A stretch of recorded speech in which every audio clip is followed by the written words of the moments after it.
Thanks for joining me on Beyond the Water Cooler. This is where we have the conversations that matter about putting the human factor back into business. Why? Because we know that when we get people right, we get business right. My guests are awesome people who know about all things leadership, engagement, mental well-being and high performance. This is a space to listen, reflect on your own practice and learn how to create an even better experience. I'm your host, Lisa, psychologist and psychotherapist and founder of It's Time for Change. Let's dive in. So Rosie Hawes is a business risk consultant who has worked in Russia, China and South Korea and is joining me this morning from South Korea, although it's 6 o'clock in the evening, I think your time. So we're going to be talking about being a foreign manager in a new culture and a whole heap more. So welcome, Rosie. Thank you very much, Lisa. Pleasure to be here. I can see on your Zoom thing actually says Rosemary. Is that your kind of like your proper when you're being told off name? Yeah, my full name is Rosemary Phyllis, so it gets even worse. I should probably not admit that out loud, but it is. So Rosie's good. Rosie's fine. I would love to hear. So you came as a recommendation as a guest from the very lovely Nicola Weir, who said you must talk to Rosie about the stuff that she does in organisations because it really fits my focus on kind of creating really healthy organisations where people have the right culture for everyone to be able to thrive and communicate well and to kind of feel safe and love what they do and all that stuff. And you approach that from a quite different and quite a unique angle, which is quite different to my experience. So tell us a little bit more about actually what your role entails, what it actually means. Okay, sure. So as a business risk consultant, I worked for 15 years, 12 years in total in Russia, then 7 years in China and the last few years in South Korea. And the company that I was working for across those three countries does a lot of things across the range of business risk to support its clients. So it could be security risk, political risk, these issues that companies are thinking about when they're going into unfamiliar jurisdictions. But the team I worked in focused on integrity risk. So back in the day when I first started work, that meant really understanding how corrupt a potential partner was. You know, the big international laws banning bribery, it's very important to understand exactly who you're working with. But as the environmental ESG has become more prevalent and more important, all of those ethical elements that go as part of that have increasingly also become a focus in the kind of work that I was asked to do. So when you're trying to understand the reputation of a company, you're not just looking at, are they known to pay bribes and who ultimately owes them, but actually what the environment is like within the company, how decent the managers are, and so on. And we always used to say that sensible firms would come to my team because we're doing the advanced due diligence, so that before a transaction, before making a big deal in an unfamiliar country, the company would come and get a report from us that lays out what that company looked like. The problem comes for firms when they don't really lift up the lid on a potential partner and are dazzled by the opportunity. And then 6 months later, they realize that they've inherited a disaster. And so the other side of what I would do is work heavily with a team of investigators as well. And a lot of it really always boils down to people and their integrity and the environment created by the management when you're seeing how fraud can take place within a company.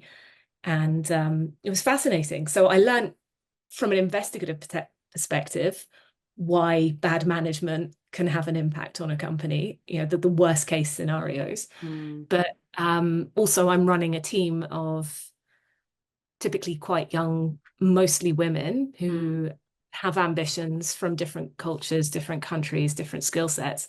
And so I just learned across those different three different locations, really the challenges of trying to keep everybody happy and motivated. Wow. And it'll be really interesting to unpick that a bit more in terms of what some of those different pressures were from across those different cultures. But one thing that I always say to people is my background is not business. So I'm a psychologist and I've worked in lots of organizations, but I focus on the people side of it. But that's without a business background, so it's a people background. And when what you just explained to me, I'm just thinking, wow, every company should have that kind of a check to look at. Imagine for someone who's an employee, potential employee looking for a new role, or companies who are smaller companies who are merging together.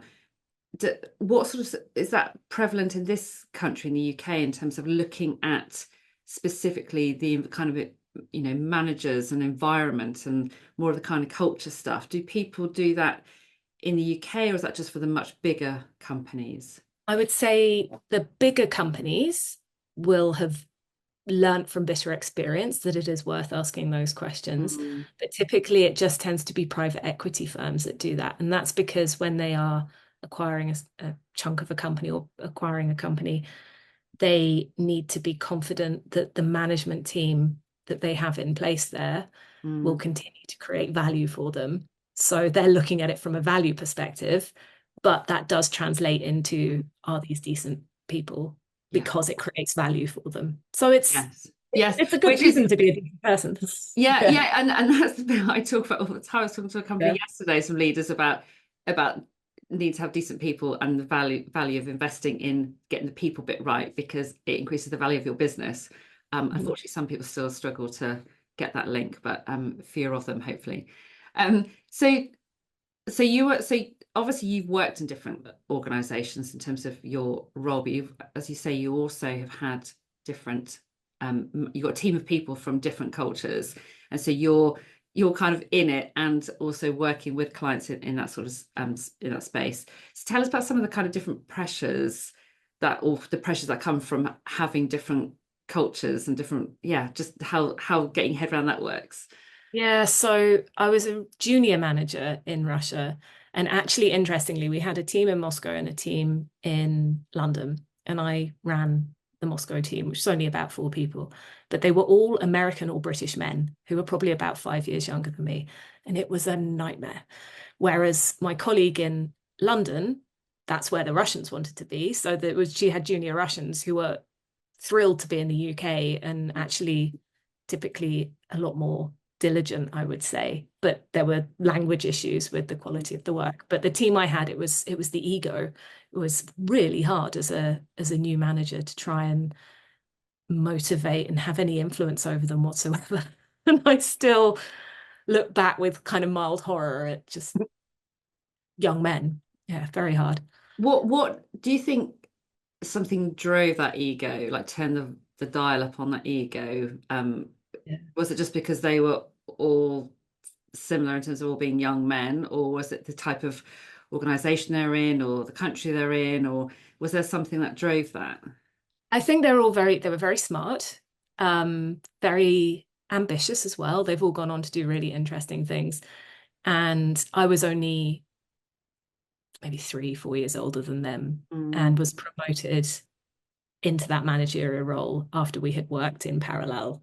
And so I think not necessarily resentment, but just not mm, the respect that if I had been 10 years older, I would have commanded automatically. So it was fine most of the time, but I was really fascinated between the difference of going from every day being a fight to try and mm, get what I needed from these people and to make them meet their deadlines and to be mm, responsive and so on, and not just go off and do their own thing because they knew best. But the difference between that and moving to China, where I inherited a team of about 15 young, mostly Chinese women, was a dream. Like I didn't know anything about China when I got there, but just the work ethic and people being polite was a real shock. So that was a good transition. wow. So Chinese the Chinese team that I'd managed, I'd say maybe half of them had studied overseas or in the UK, but a lot of them had only studied in China. Um, as a foreign manager in an international organization, they're gonna you've got to expect that your team has decent English, but it's also need to be very grateful for the fact that you're the only one there who's not speaking the local language, and they're all Mm. having their conversations in English for you. But they, in general, there's always one or two rotten eggs, but just the the motivation to work hard just felt very different. But that's coming from parental pressure and the cultural pressure, which, Mm. if you lift the lid on that, is horrendous. And I can tell you more about that if you don't Yeah, I know. think it'd be really interesting because there is this whole thing, isn't there, about how as a society we shape, how we bring up children and how we are then shaping our future workforce and what is the right way and what's the wrong way. And of course, there's constant narrative about that and a sort of criticism about people aren't doing things right. And, Gen Zs get a lot of criticism for being really woke and, they're speaking up and demanding this, that, and the other. And it's like, well, are they being woke or are they actually just they're more confident about communicating what's important to them? And there are always so many different opinions people have on how younger generations should behave. But I think when you take it right back from before the workplace, you look at society in terms of our expectations on young people and how we shape them and how these young people we are shaping now as very young children. They are taking all that stuff, we're molding their brain and their behavior and expectations, and they're taking that into the workplace. And I guess you arriving in an office with an incredible team of people who are just listening and want to please and so on. You think, wow, as a manager, like hurrah. But actually, has that come at a cost for those individuals in terms of how they see the world, how they engage the world, what their life has been like? So yeah, tell us more about that. Yeah, as you're talking, it's making me realize actually. So with the British and American men that I managed, I think the focus on education in our cultures is more about critical thinking than rote learning. And there's the kind of stereotype that Chinese people are really good at maths, but the where you're able to be taught well, Mm, Chinese are incredible, but there is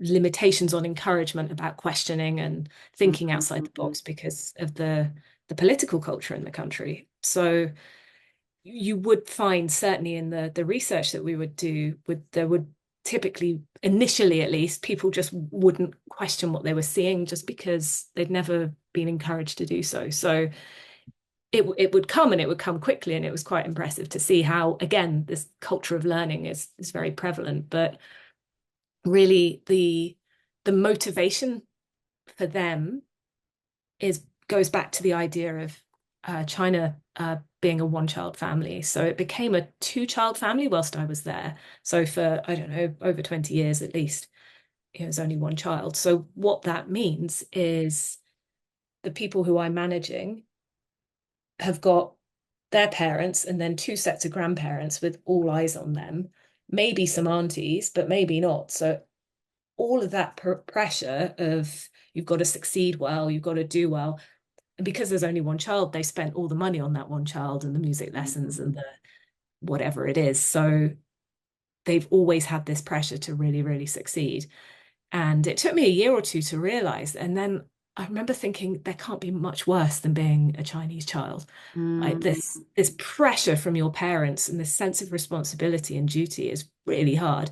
So I'd have people in my team asking when they were going to be promoted. It wasn't really them asking, it was their parents thinking, what's next? What's next? Or I had somebody saying, don't worry, I'm not going to quit. My dad really likes the sound of you.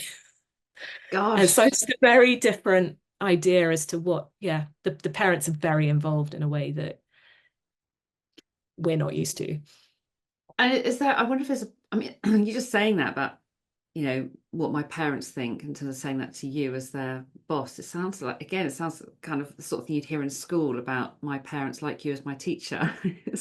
But you don't expect that in as with people being adults. Does that phase out over time and once people have got their jobs and they've shown that they can hold down a job and they can be independent, they can make good choices, their parents back off, or is that something that kind of stays throughout?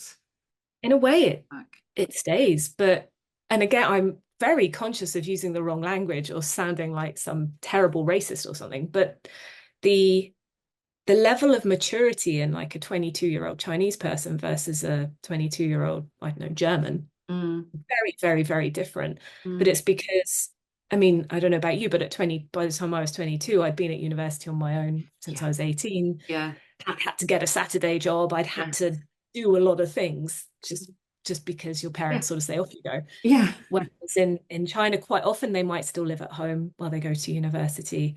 If they do go overseas, there's probably quite a lot of, I Mm, spent all this money on you, what's going on, and real focus on getting those grades. So they probably haven't had a Saturday job. They've not been exposed to the world in the way that we have. So they mm, come to work a lot greener. I remember we had a junior researcher who must have been about 23 and we were her first job. And they'd write a report and it would typically, there's a lot of questions, a lot of rewriting. And I would always try to say, don't worry about the red pen everywhere. It's how you respond to it that's important. But we should have this young woman who would be in tears because she'd say, but I always got an A at school oh, and I always got good grades at university. This can't be right. You must be wrong. And it was just a yes. crisis for her because she'd never been criticized before. And it's And that's really hard, probably, isn't it? That yeah. whole so actually I posted on, or I commented on someone's post on LinkedIn this morning about, there's a post about criticism, and I'm talking about the fact that actually criticism is important. It's part of, it's how, whether we call it criticism, but that part of being able to feed back and improve someone and develop someone is so, so important. And if we're afraid to speak up and guide people and point out that the things could be done differently to be better, then we end up just becoming sort of mute and anything goes. So there are problems with not being able to criticize. But I think you just said about not people being under so much pressure that they've got to get everything right and Mhm. not being able to question and those sorts of things, which absolutely goes against the grain of we talk about psychological safety in workplaces where it's about being safe to challenge, and it's about thinking for yourself and being it's okay to make mistakes and to learn from mistakes, and see that's an important part of Mhm. just who you are and how you are. And it's really interesting because hearing what you're saying, you just think even in the UK, if you've got people who are people who are thinking about the kind of environment we want, and then you've got other people coming in who from, so for example, if you had a Chinese person coming in who they've been developed in a way which is don't question and Mhm. have to get everything right, and Yep. it's not a case of just someone saying no, it's okay to do it like this. Their brain will have been wired to operate and think and function in one particular way. And do what you're told. Yeah. Yeah. It was actually so it was a dream when I first started. You sort of say, hey, let's do this. And it's just done. It's great. But then you realize exactly that you need people to push back and Yeah. challenge. And one of my greatest achievements was this young woman who joined us as an intern, who a consultant, in a team meeting in front of 20 people, Mhm. just disagreed with me. And it was like, Yeah. I went through this Yeah. range of emotions of this is what I want. But I also really worried that to try to create this environment of transparency and collaboration and, like as you say, psychological safety. And I worry that I was setting them up for failure if they then went to work for a Chinese firm. Quite a few of them would say I could Mm. work for, a state-owned entity, which is very rigid, very hierarchical. Yeah, you shouldn't question what your boss says and so on. So there was Mm. that downside as well. So most of them tended to stay, which was Yeah. positive. And I guess it is that bit about actually when someone experiences something different to their norm, they are then in a situation where, and I hadn't thought about the fact that would mean that they couldn't then go back to doing what was familiar because it'd be hard to adjust just to following rules. Yeah. But actually, it's that sense of kind of dipping your toe in the water and realizing that there are other experiences, and actually how liberating that can be. It does, for those people, would then, I guess, mean that they have to reduce their pool of jobs because they want to work in that kind of organization. But that ability to have an experience where you are valued in terms of what you think and encouraged to question and so on, I think would be, yeah, it's And quite liberating. I think that's that combination exactly is the ideal Chinese hire, the one that, I mean, there's so many super smart, well-educated people there, but who have had doesn't have to be in an international company, but have that environment where they've been encouraged to think differently, Mm. and can then bring that experience to work for you in whatever business you have overseas, then that's gold. So you were mentioning about the fact that when you were working with the Brits and the American guys, that was kind of they had one approach, kind of quite ego-led, and then working with the Chinese and they're predominantly women. And I know actually, that was more of a kind of cultural difference. But you've talked, and actually just before we hit record for this, you talked a little bit about sort of gender differences and misogyny and so on. So again, Mm. in terms of your experience, tell us a little bit more about that specifically. It's fascinating, and I'm afraid I could talk for quite a while about this, but so Russia has the highest number of senior female women in the workplace, which is great, well done, but nonetheless is still one of the most sexist countries I've worked in. They just don't, it's a bit like the 1950s. I don't think there's just no recognition. For example, all the men shake hands together and just ignore the women. Mm. That that senior CFO goes home and cooks the dinner and does all the cleaning. It's that kind of Mhm. balance. It's very frustrating, but those women are very impressive, very strong. Then in China, um, so I only lived in Shanghai, which is probably the most international city in China, and I worked in an unusual environment where it was mostly women, really. But I could certainly see when you scratch the surface there as well. It's very challenging, I think, in typical companies for women to thrive, which again I was very glad was what we created. But where I've had my biggest, I thought I had it bad in Russia. My biggest shock has been moving to South Korea and seeing what misogyny is like in the workplace here. There's quite a lot that's written about it, and there's actually a lot in the news right now with the result of the Trump election, Mm. because there's been talk about Korea's 4B movement, Mm. which people are starting to follow in America, which is basically giving up on the idea of marriage and children and being with a man essentially because Mm. of what you have to sacrifice. And I have a wonderful South Korean friend, and I said, people keep asking me about this 4B movement. She said, yeah, me too, but that's just how I live my life. And I realized I only really know single Korean women in their 40s, quite a lot of them, who just wouldn't even think about having a relationship because m my experience of misogyny in the workplace has been minuscule, but Mm. it transcends into, again, the home life and just generally who Mm. you're dealing with. But it means, for example, um, generalizing, but I support an organization here that's part of a bigger group of entities, and they had a recent meeting, and the photograph of those heads of all those entities was all men. And there was no question, no recognition that that was an issue. The British ambassador caused a bit of a stir recently because he pulled out of a conference because there were no women at the conference. Mm. And they said, oh, it's because there's nobody with expertise in that space. And it hit the headlines. And so they managed to find some, not that many, but they Yeah. found some.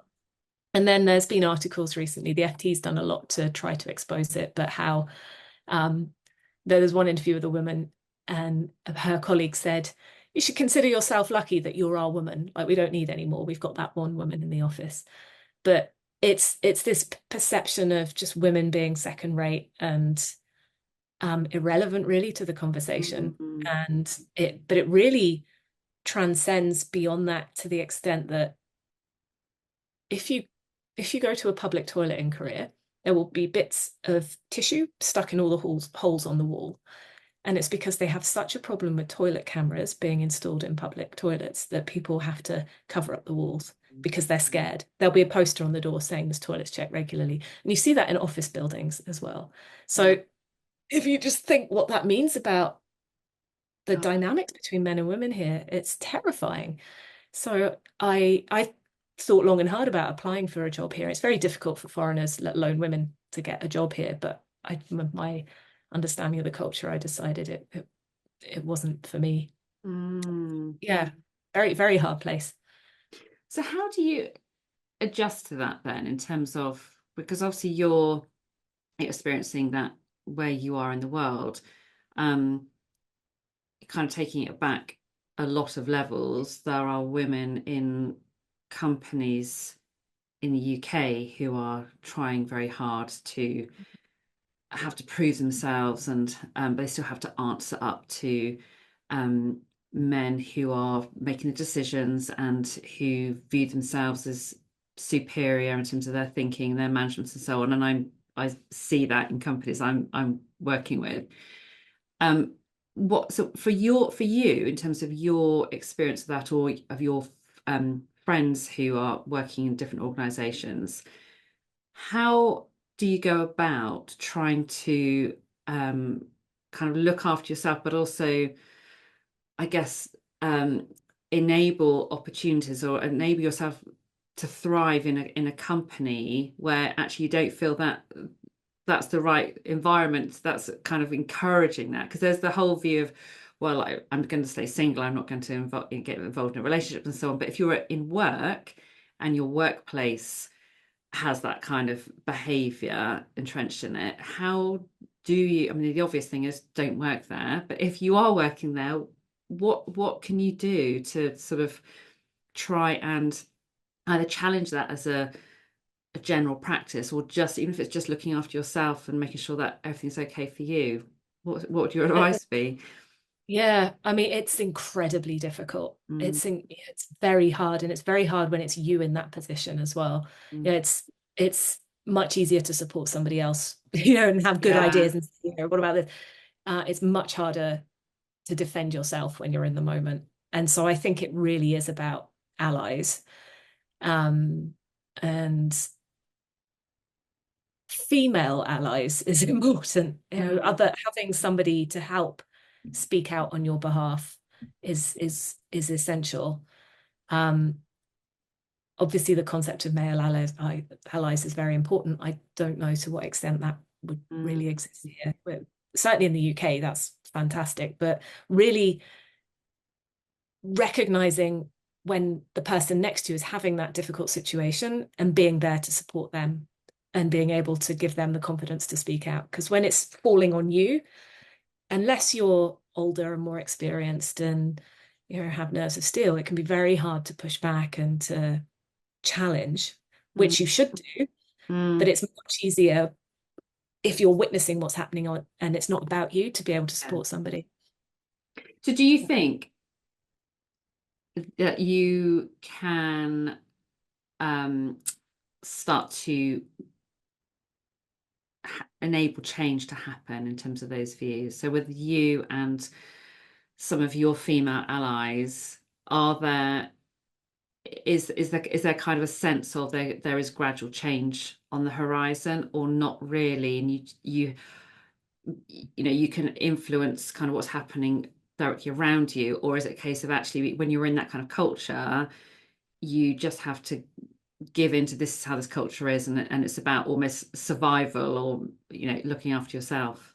We were actually discussing this today because um, at a certain point, you do think, enough, I'm walking Mm, away. I'll mm, leave you to deal. You be you. This is clearly not a place for me. mm, Um,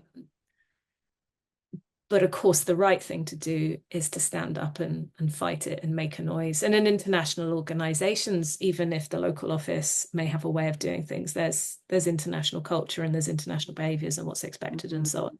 And a good firm will recognize that a company culture is is going to have to flex depending on the jurisdiction mm, they're in, but also there are certain standards and an ethos that needs to be maintained mm. nonetheless. So I'm interested in, so you described it kind of that and the misogyny, but so when you think about young men, and I know that sense of, I think you used the term at some point when we've been kind of liaising about today about earnest young people in Asia. Um, and I wonder if actually what I was, and sort of versus entitled Gen Zs, what I was kind of thinking about is whether the young men, do they naturally follow this kind of the behavior of their elders, and are they sort of is this kind of this behavior repeating itself, or are younger generations beginning to question actually the rights of women, and in terms of that women have more rights and should be heard? And is there, with the younger generation, is there a change, or actually is it just so entrenched in the culture that it's just on repeat? So every country is very different. I can only really speak to a few of them, Mm, but specifically with South Korea, um, Confucian hierarchy is still influences the culture, and that's sort of each layer of society knowing their place. And there is a sense that definitely men have higher expectations for themselves. mm, And I used to manage a young man here who had served in the Korean army. All young men have to serve in the Korean army because of the issues with North Korea. You mm, need a strong workforce. And within the army, there's this sort of increasingly macho environment that is also pivoted on resentment of women, because women go to work straight away. So there's this idea that when the young men come, they're behind the women in the workplace. Of mm. course, that lasts for about 3 years until somebody gets pregnant and then they're Yeah. doomed. But there's a real resentment there. And I think it's getting worse, probably not better. The current um, uh, Mm, political party that's in charge has probably encouraged that, if anything, rather than mm, try to stamp it out. So unfortunately, I would say no. I mean, there's always exceptions and some fantastic people really trying to make a difference, but mm, in general, no, it feels mm. quite entrenched. It's very sad. Yeah, it is. To the extent actually that the population, I'm going to get this statistic wrong, but is going to halve by 2050 or something like that. Gosh. Because yeah. Yeah, it's worrying. So I was referred earlier to Gen Z as being kind of considered woke by some here. How are Gen Z's or sort of younger population perceived in sort of the different cultures that you've been referring to, in terms of art? Is it the same sort of challenges, or is it quite different? So my experience has been very different, to the extent that um, I was talking with a friend about how I could build my career to the next stage and what I could do. And we were Mm, talking about how I really have enjoyed working with and kind of trying to motivate particularly young women. And I realized, though, I had this real shock when I came back to the UK for a few months over the summer, how my experience of working with kind of fresh graduates, kind of up to their early 30s, has been, again, like hardworking, motivated, mm, responsible, curious, kind. And all of my friends, all of them, complained about how entitled and useless the current fresh cohort is in the workplace. And again, this, as you say, this question about wokeness and are actually young employees challenging things rightly so, and something we should all be thinking about, or are they being irresponsible? And there's obviously a fine line between it. But I was so shocked by all of the stories from all of my friends that I mm. parked that idea, because I thought it's going to, whatever I do to to help young women in the workplace is going to be limited to sort of 3 countries in Asia. It's definitely not relevant to the UK by the sound of it. It's interesting, isn't it? Because I've been having a few conversations with people about sort of the multi-generational workforce, and how um, younger workforce are perceived. And I think that some people, I think there was a kind of big movement just to kind of be very critical of them in terms of how woke they are and so on. And actually, there are now people who are realizing that what they bring, their sense of confidence, their sense of, and it's not seen as entitlement by people, but that sense of, I know actually what I need to show up to be my best self. I know what I need in order to be able to perform really well, and um, how I get on best with people, and just that level of self-awareness is different. And I know when I was working recently with a colleague of mine, Jem Ellison, through our leadership lab work, we were working with Hitachi Energy's graduates, and they are an amazing bunch of people. They're super intelligent, but they're also the way they engage in the conversations now around what we, how we show up, what we need in order to be able to show up in the way we want to show up, and we need to show up at work. And just that level, the conversations we were having there, like really, really surprised us and impressed us, because we hadn't we struggle to have those conversations with lots of people who have gone through work and who are older in the workforce, who are like, well, I don't know, I've never really thought about any of this stuff, and I have no idea, and they're not self-aware, or they haven't really given it any importance. Whereas this younger workforce coming in are much clearer, and because of that, they are able to be much more intentional about how they show up, which of course is good for them because they are looking after themselves, and it's good for the company because they're performing really well. That's fantastic to hear because I have little experience of Mm, managing in the UK mm, myself. I was just really surprised by what all of my friends were saying. But now I'm remembering as well, actually the youngest kind of generation that I hired in China also were quite demanding about what they expected to see. But the challenge I would see is people kind of start 9 to 6 job, would come in at 10, chat in the kitchen till 11, and then be surprised that they were, mm, expected to work an 8 hour day. So there's there's the expectations from both sides, I suppose. But mm. I am really, on the other hand, really admire them because they are saying a lot of things that I wish I'd had the nerve to say 20 years ago. Yeah, And it's not right that you should expect people to work 12 hours a day. And yeah. it's not right that, the way, I don't know, certain kind of thinking is structured. So it is good that people are challenging it. Mm, It's just doing it in the right way mm, and really being aware of the ramifications of what you're saying. And I recall when we would interview really junior people who, in my day, you'd be very grateful for that opportunity.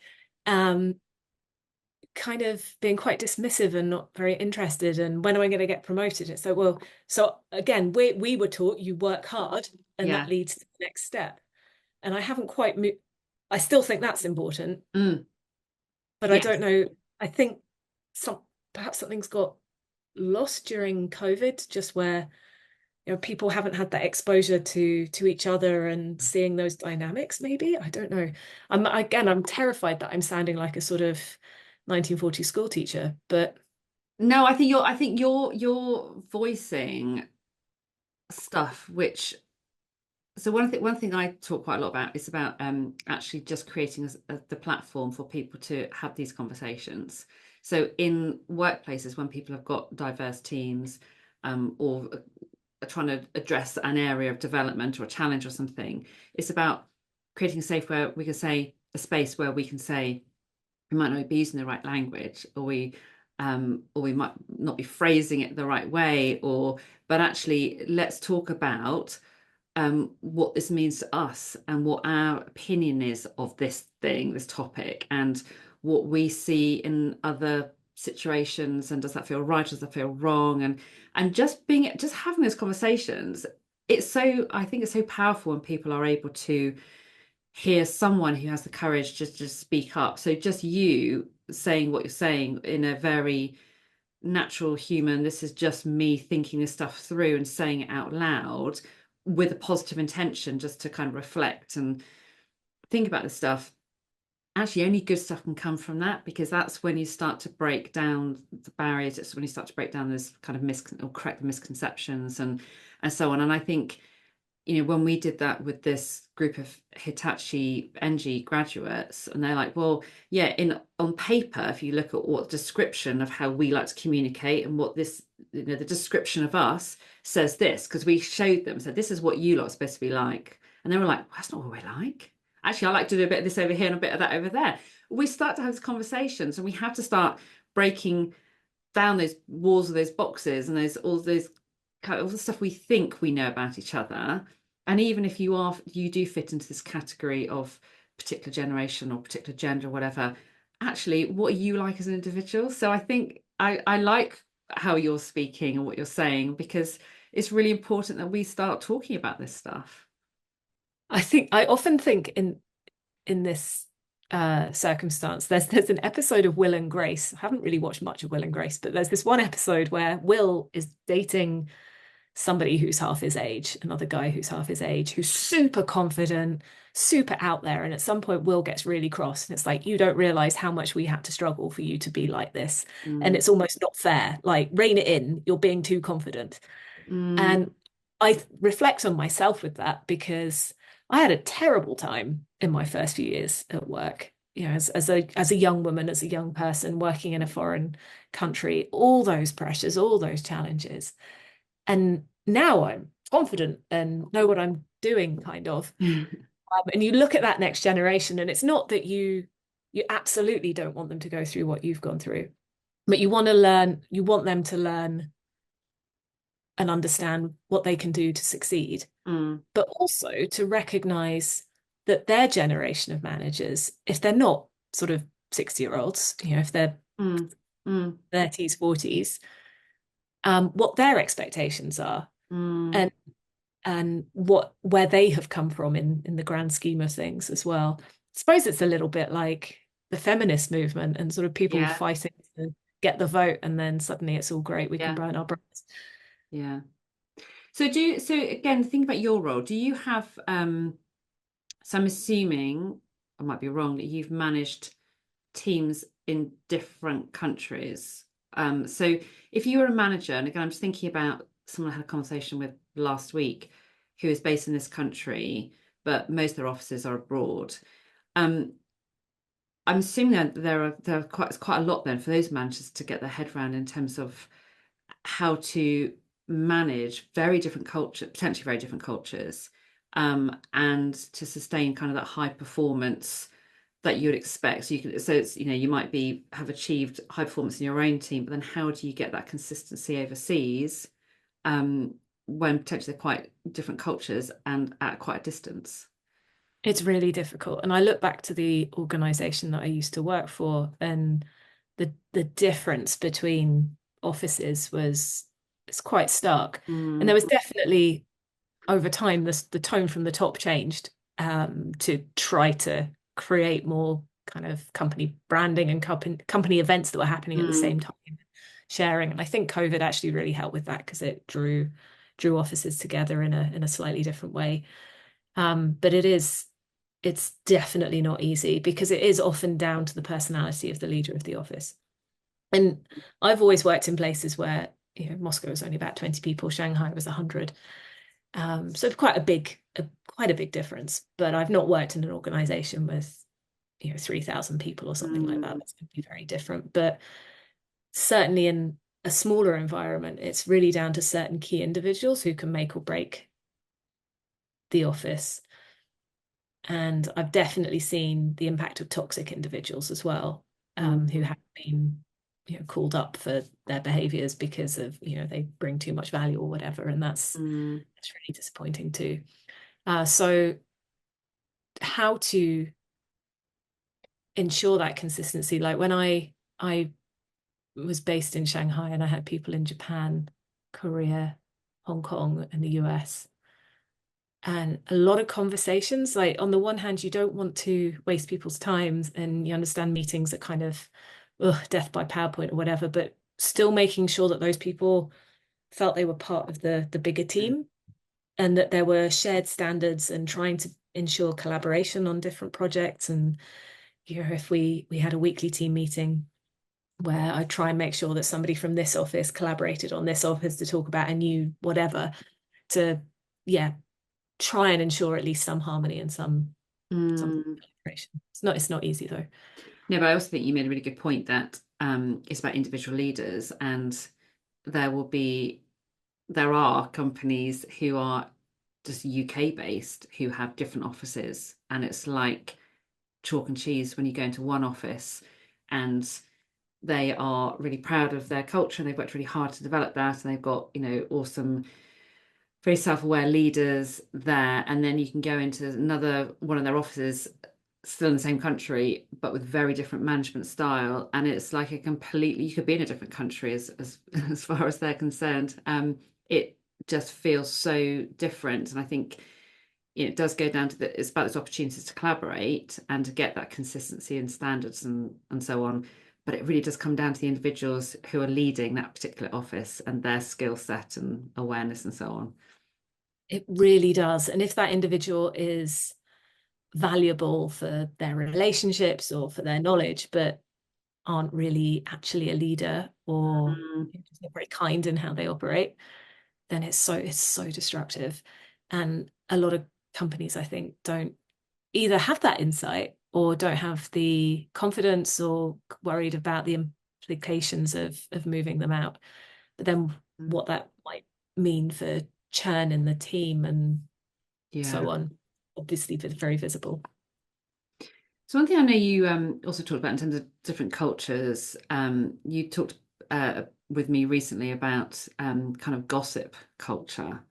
And that's not something I really thought hadn't been on my radar to talk about today, but I'd love to touch on that because I think, when we talk about culture, it's about how people are engaging and showing up and what they're observing, what they're experiencing, and so on.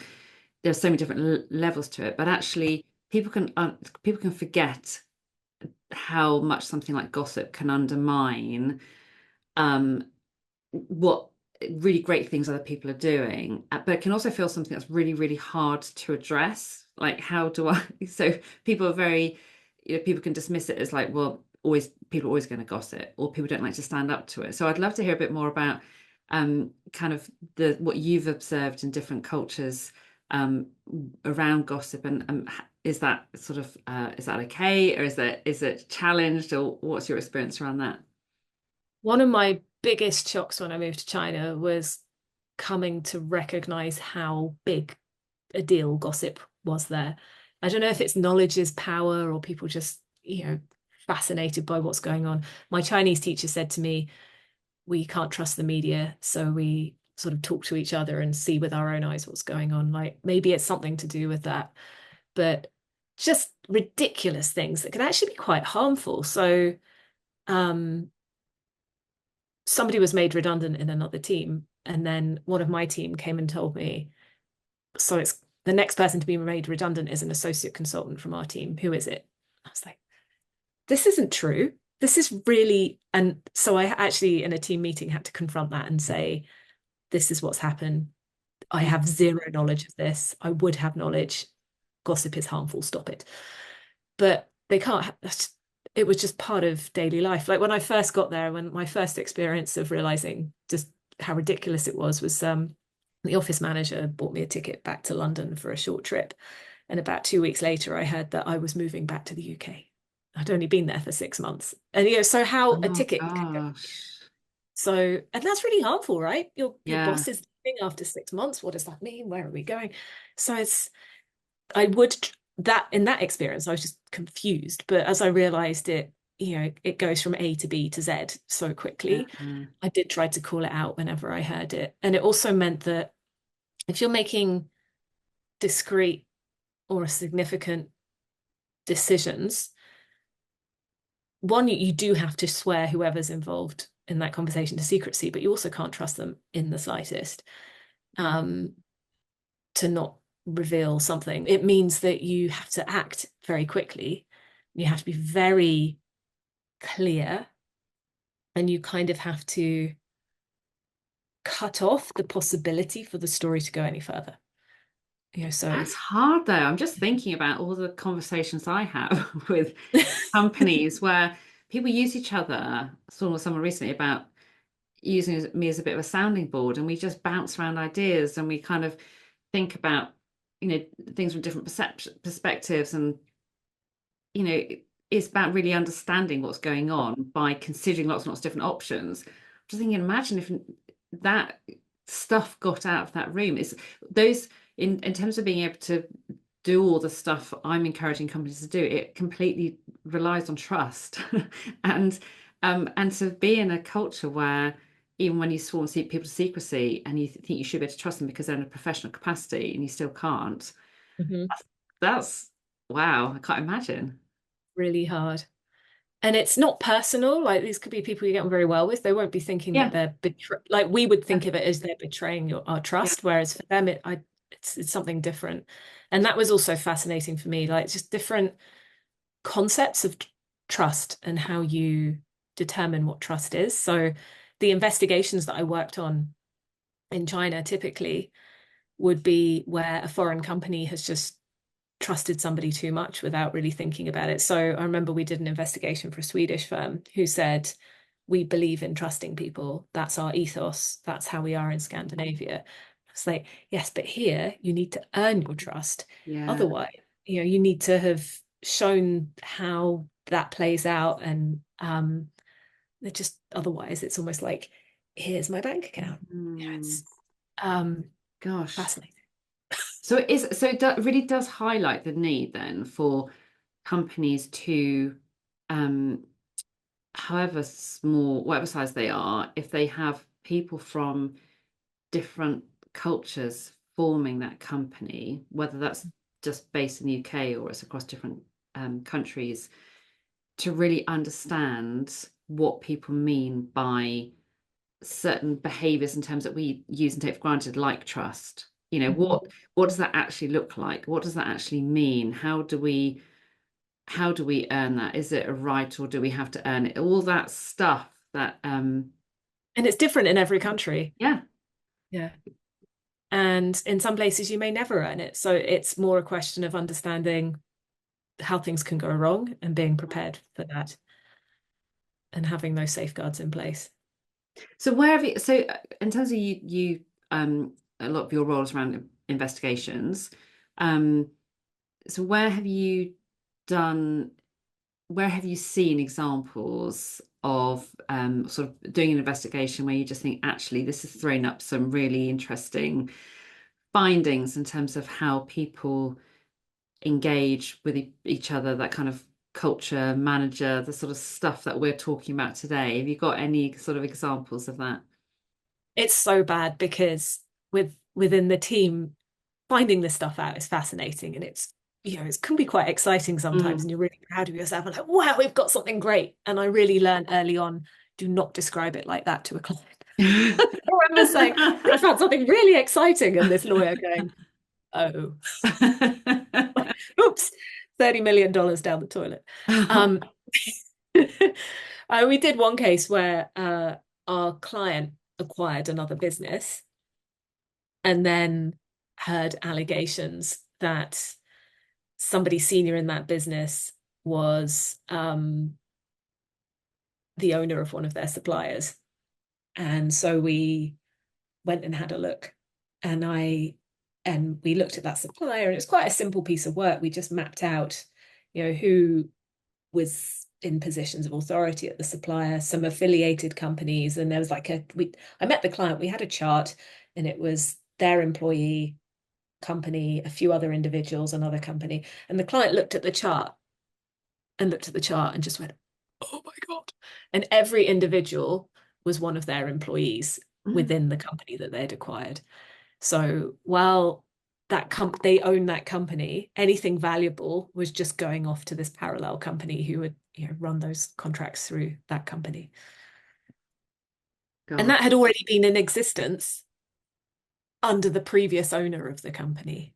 So that previous owner had not been rigorous enough and thoughtful enough about who they were employing, hadn't had the controls in place, hadn't asked the right questions. And then our client acquired that company from them on Mm, the assumption that they were a decent owner and knew what was going on. mm, And so nobody had dug into it. mm, And then they just acquired something that was a massive mess. And they had to decide, do you fire these people or do you have a very transparent conversation and bring mm, that second business into your own business? Can you trust them? Like, can you blame them if this has been mm. allowed to go on for so long? they were sold, that company was sold over to the new owner, so they didn't have a choice. So fascinating. It's hard, isn't it? And so I guess the key message there is if you're acquiring another company, do the proper risk assessment. Yes. It's quite simple, really. Yeah. Ask around, understand the dynamics, who these people really are. In a lot of overseas jurisdictions, particularly where corruption is quite prevalent, there'll be lots of family members involved. And I see it in Russia in the corporate filings. A Russian person's middle name is their father's name. So Okay. like, you would be like Lisa Vladimirovna Yeah. Lloyd, so your dad's called Vladimir. And you'd look at that, and then you'd see over here that there's a Vladimir Lloyd owning the next company, and it's like, oh my goodness sake. Gosh. And that's relatively an easy thing to check in Russia. It's not easy to check in China, but it's worth considering because you're just opening yourself up to so much trouble if you move forwards without Mm. questioning at the early stage. So what would be your, so people listen to this conversation, and I mean, you've talked about so much, and there are so many um different kind of thought-provoking things that you've talked about, that regardless of whether you're an employee, a manager, a leader based in the UK or international businesses, something to think about. So what would be your kind of key advice for people to take from this Mm-hmm. conversation? So thinking about everything we've talked about today, obviously, the example you just gave us is do your risk assessment, just check it Yeah. all out. And um, but what would be your kind of other key takeaways, your key messages?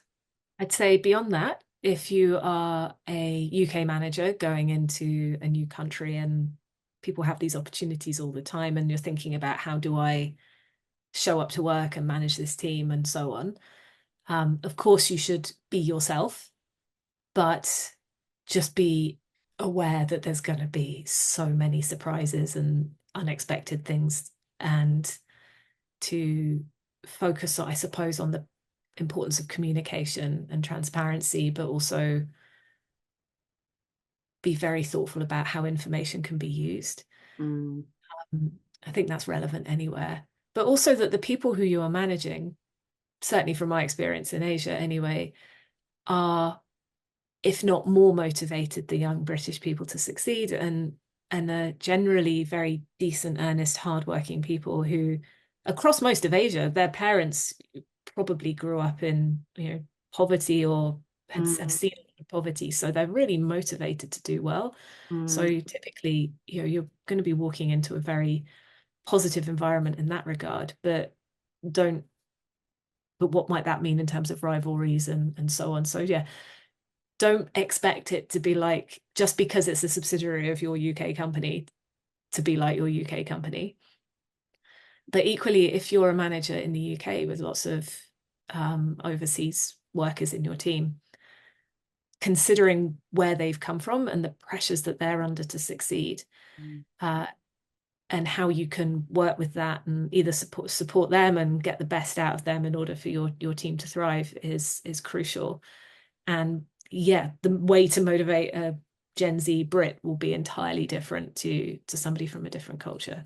mm. It's not easy. It's not easy.